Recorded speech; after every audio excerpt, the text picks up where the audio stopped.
আসসালামু আলাইকুম বন্ধুরা, সকাল সকাল চলে আসলাম পাকোড়া ঘরে। আজকে আমি তোমাদেরকে খুব সহজে নুডলস রান্না করে শেখাবো। আমি আর আমার ছেলে আজকে নুডলস খাবো সকালের নাস্তা। এখানে আমি 2 প্যাকেট পরিমাণে নুডলস নিয়ে নিয়েছি। সামান্য কিছু পরিমাণে পানি দিয়ে নিলাম।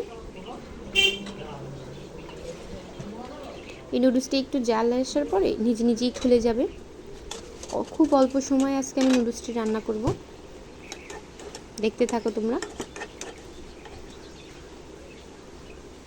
দেখো জালে আসার পর নুডলসটি কী রকম নিজে নিজেই খুলে যাচ্ছে। আমি এখানে 1 চিমটি পরিমাণে লবণ, সামান্য কিছু পরিমাণে তেল দিয়ে নিলাম।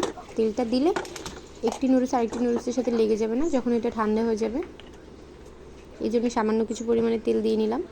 আমার নুডলসটি প্রায় সিদ্ধ হয়ে এসেছে।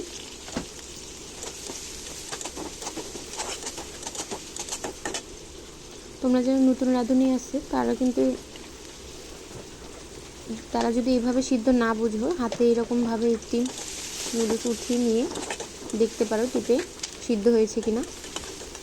আমারটা অলরেডি সিদ্ধ হয়ে গেছে। আমি এগুলো একটা এরকম জালিতে ঢেলে নিলাম, নামিয়ে নিলাম।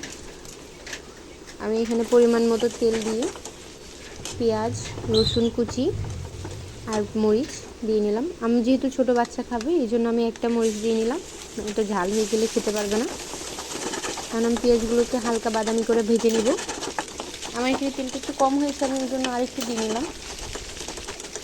এখানে 1 চিমটি পরিমাণে লবণ দিলাম, কেননা ওই যে আমি যে উপকরণগুলো দেবো একটু পরে সেটাতে লবণ, স্বাদ মতো লবণ হওয়ার জন্য। আমি শুধু আজকে ডিম দিয়ে রান্না করব, তাই আমি উপকরণ হিসাবে একটা ডিমই দেবো। আমি পেঁয়াজটা প্রায় বাদামি হয়ে এসেছে, এখন আমি ডিমটা ভেঙে দিয়ে দেবো। এটাকে আমাকে অনবরত নাড়াচাড়া করতে হবে, নয়তো এটা লেগে যাবে কড়াইয়ের গায়ে। এবং কিছুক্ষণ অনবরত নাড়াচাড়া করে ভাজা ভাজা করে নিতে হবে, হালকা ভাজা করে নিতে হবে। আমার হালকা ভাজা করা হয়ে গেছে। এখন নুডলসের সাথে যে মশলাগুলো থাকে আমি এখন দিয়ে নিচ্ছি। তোমরা চাইলে পরেও দিয়ে নিতে পারো নুডলস দেওয়ার পরে। দেখো আমার নুডলসগুলো কত সুন্দর ঝরঝরে হয়ে আছে, একটুও লেগে যাচ্ছে না। এই তো আমার প্রায় নুডলস রান্না শেষ। সুন্দর মতো নুডলসটা হয়ে গেছে, কত সুন্দর কালার হয়েছে।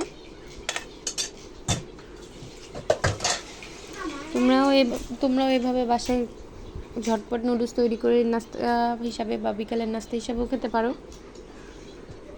এখন আমি এটা ঢেলে নিব। পরিবেশন করে আমি 1/2 প্লেট নিয়ে নিলাম। দেখো কত সুন্দর ঝরঝরে একটা নুডলস হয়েছে। এখন আমরা এটা পরিবেশন করব।